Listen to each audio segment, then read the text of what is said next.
میری اپنی جو ایکچول تصانیف ہیں وہ دو ہیں۔ بلتستان میں آپ تو خیر بلتستان کا سن آف سوائل ہونے کے باوجود بلتستان میں نہیں رہے تو آپ کو اس کی گہرائی کا شدت کا اندازہ نہیں ہے۔ بلتستان میں خون کی کمی نے بہت تہلکہ مچایا ہوا ہے۔ یہاں عورتوں میں خون کی کمی ہے، جب عورتوں میں خون کی کمی ہوتی ہے تو بچوں میں بھی خون کی کمی ہوتی ہے اور وہ نسلوں میں چلتی ہے۔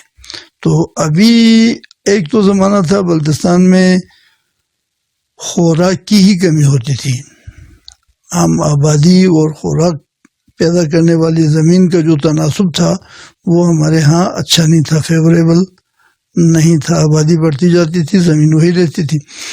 تو اس وقت بھی خوراک کی کمی تھی، لیکن اس نسبت سے یہ آئرن کی کمی یا خون کی کمی نہیں تھی۔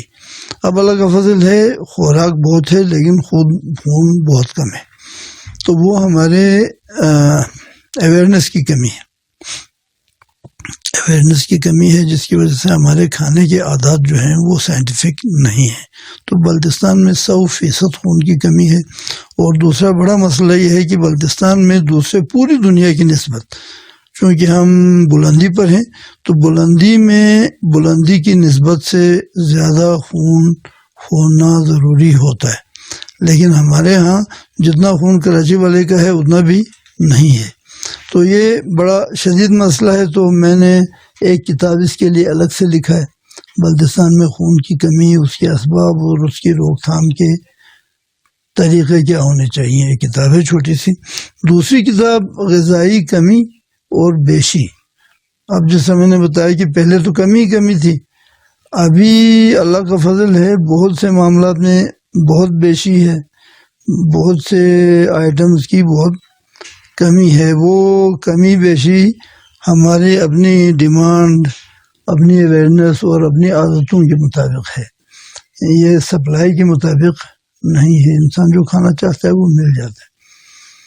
تو ابھی میں نے کتاب لکھی ہے بلتستان میں غذائی کمی اور بیشی کی بیماریاں اور ان کا روک تھام۔ تو میری 6 کتابیں ہیں، 2 نیوٹریشن کے بارے میں ہیں، 2 تحسین کی کتابیں چھاپنے کے سلسلے میں ہیں، ان پر تعارف ہے، اور 2 اپنے خاندان کے بزرگوں کی جو کلام ہے ان کو چھاپنے کے سلسلے میں ہے، تو ان پر میرا اپنا تعارف ہے۔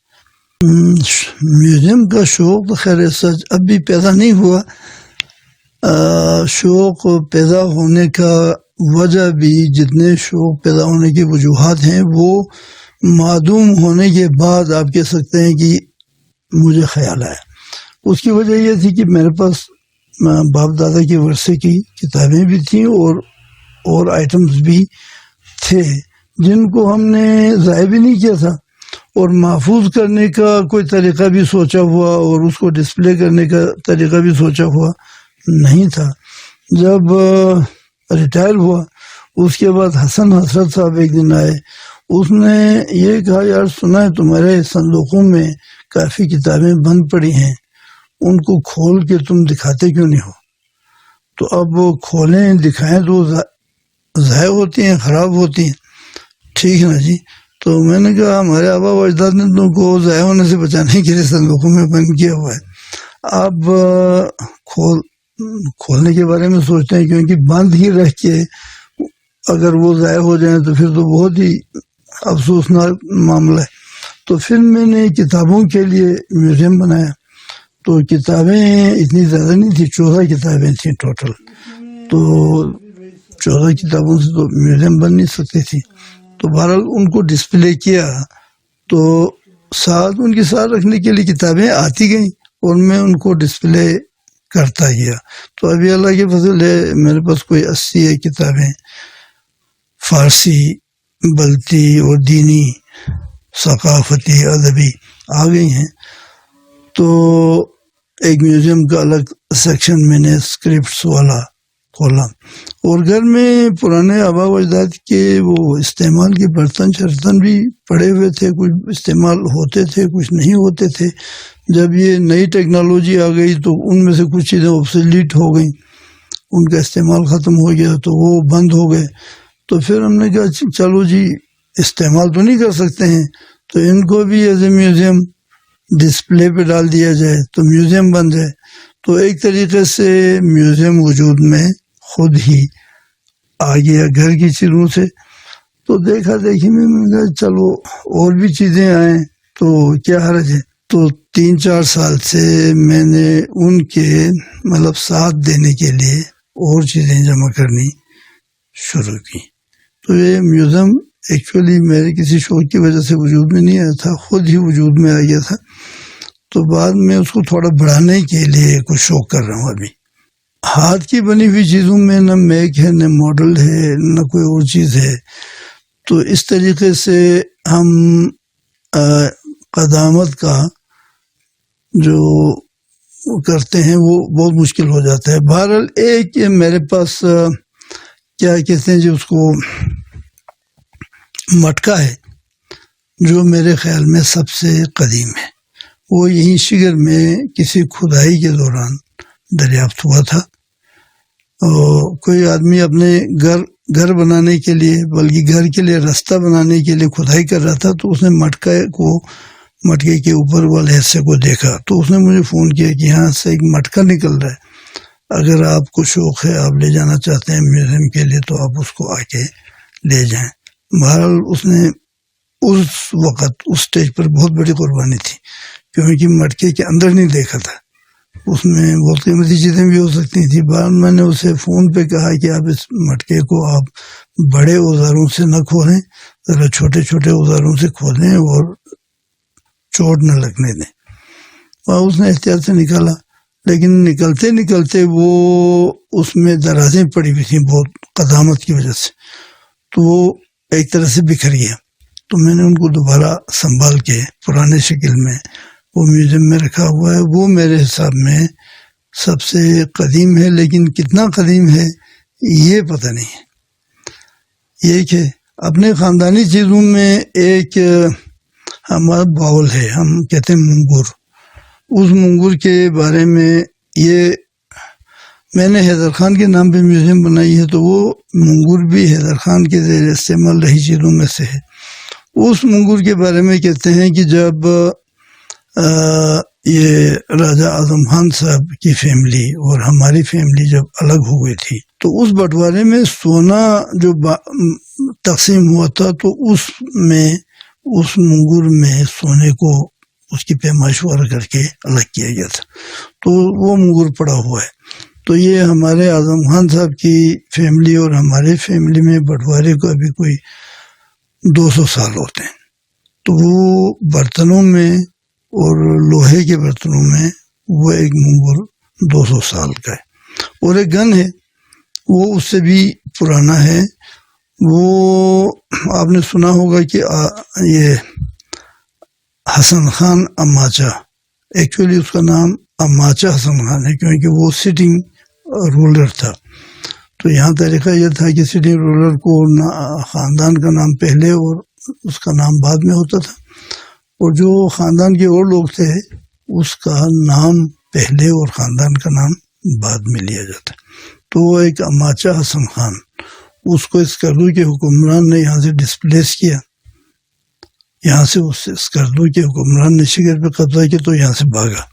باقی وہ انڈیا کے دہلی اس وقت اکبر بادشاہ کا زمانہ تھا، جو ہمارے ہاں کہا جاتا ہے۔ تو اکبر کے سامنے اس نے کوئی شیر کا شکار کیا، شیر مارا، تو اکبر خوش ہوا، کوئی انعام دینا چاہا، تو اس نے کہا کہ مجھے آپ میرے اپنی راجدھانی میں ری انسٹیٹ کروائیں۔ تو اکبر نے وعدہ کیا لیکن نہیں کروا سکا۔ تو اکبر کے بعد جہانگیر آیا، جہانگیر کے بعد یہ شاہ جہان کا زمانہ آیا، تو شاہ جہان کو تھوڑا موقع مل گیا، اس نے اسکردو شگر پہ حملہ کیا۔ تو اس وقت اسکردو کا ایک راجہ اس کے ساتھ تھا، شگر کا ہمارا وہی دادا حسن خان اس کے ساتھ تھا۔ تو انہوں نے یہ حملہ 1642 میں کیا۔ تو اس 1642 کے اس حملے میں فوجوں کے ساتھ ایک بڑا گن تھا، جو پہاڑی مورچوں کو توڑنے کے لیے دوسرے پہاڑ سے فائر کر کے، تو لانگ رینج ایک گن تھا، تو اسے حسن خان کے ساتھ ہی تھا۔ تو وہ مغل فوج کا اسلحہ تھا، اور وہ یہاں حسن خان کے ساتھ رہ گیا۔ تو ابھی وہ اسلحہ وہ بندوق میرے پاس ہے، وہ 10 فٹ اس کی لمبائی ہے، بہت بھاری قسم کا ایک بندوق ہے۔ تو وہ 1642 میں ہمیں پتہ ہے وہ شکر ہے، لیکن 1642 سے پہلے کب بنا یہ پتہ نہیں ہے، تو یقیناً 1642 سے پہلے کے بنا ہوا ہے۔ ابھی 1642 میں شگر آیا ہے، تو شگر میں آئے ہوئے اس کو 380 سال ہو گئے، اور بنا کب ہے؟ یقیناً 380 سال سے پہلے کا بنا ہوا ہے۔ تو وہ ایک بندوق ہے جو بہت پرانا ہے۔ نسخوں میں ایک قرآنی نسخہ ہے، 2 نسخے ہیں جو حیدر خان سے منسوب ہیں، ان سے منسوب 8 نسخے ہیں، ان میں ان کے ذاتی استعمال کے 2 نسخے ہیں۔ ایک قرآن کریم کا نسخہ ہے، یہ آپ کے سامنے پڑا ہوا ہے، وہ اس نے جب وہ پہلے تو یہاں سے گرفتار ہوا تھا تو 3-4 سال بلکہ 5 سال جیل میں رہا، جیل سے رہا ہونے کے بعد اس کو سری نگر میں شہر بند کیا ہوا تھا، سری نگر میں گھوم پھر سکتا تھا لیکن وہاں سری نگر سے باہر نہیں نکل سکتا تھا، تو ٹاؤن اریسٹ جس کو کہتے ہیں۔ تو وہ ٹاؤن اریسٹ کے زمانے میں اس نے یہ کوئی 8 کتابوں کے نسخے لکھوائے، اس میں زیادہ تھے لیکن ہمارے پاس ابھی 8 ہیں۔ تو ان میں قرآن پاک کا نسخہ ہے جو بہت ہی زیبائش کے ساتھ، آرائش کے ساتھ لکھا ہوا ہے، اس پہ تاریخ بھی لکھی ہوئی ہے، 1272 کی لکھی ہوئی ہے۔ تو اس کو میں نے دیکھا، والد صاحب بھی بڑے اہتمام کے ساتھ رکھتے تھے، دادا کو تو میں نے نہیں دیکھا، وہ سال میں ایک دفعہ اس کو پڑھتے تھے کھول کے، پھر اس کو بند کرتے تھے تاکہ وہ خراب نہ ہو جائے، اور کھول کے پڑھتے اس لیے تھا کہ وہ اس پہ خمس نہ لگ جائے، خمس سے بچنے کے لیے پڑھتے تھے، اور خراب ہونے سے بچنے کے لیے وہ اس کو حفاظت کے ساتھ رکھتے تھے۔ اور اس کے ساتھ ایک دعاؤں کی کتاب تھی، اور دعائیں وہ تھی، وہ کوئی خاص ریگولر دعاؤں کی کتاب نہیں ہے۔ حیدر خان اب یقینی بات ہے مصیبت میں تھا، جیل میں تھا، ٹاؤن اریسٹ تھا، بچوں علاقے سے دور تھا، تو وہ موقع تو اللہ پاک کو یاد کرنے کا، اس کو پکارنے کا، مدد کے لیے ہوتا ہے، تو حیدر خان بھی یقیناً کرتا تھا وہی۔ تو ان کی وہ دعائیں اس نے اپنے کسی سے لکھوا کے پریزرو کیا ہوا ہے کہ وہ کون کون سی دعائیں پڑھتا تھا۔ قرآن پاک کے صورتیں ہیں، دعائے صباح بڑے اہتمام کے ساتھ لکھوایا ہوا ہے، دعائے کمیل ہے، کوئی ہفت حصار کوئی دعا ہے، تو وہ حیدر خان کی دعاؤں کی کتاب ہے۔ یہ 2-3 سال کے فاصلے پہ لکھی گئی ہیں کشمیر میں، تو وہ ہمارے گھر میں حیدر خان کے حوالے سے بہت قیمتی، کافی ہم وہ رکھتے ہیں۔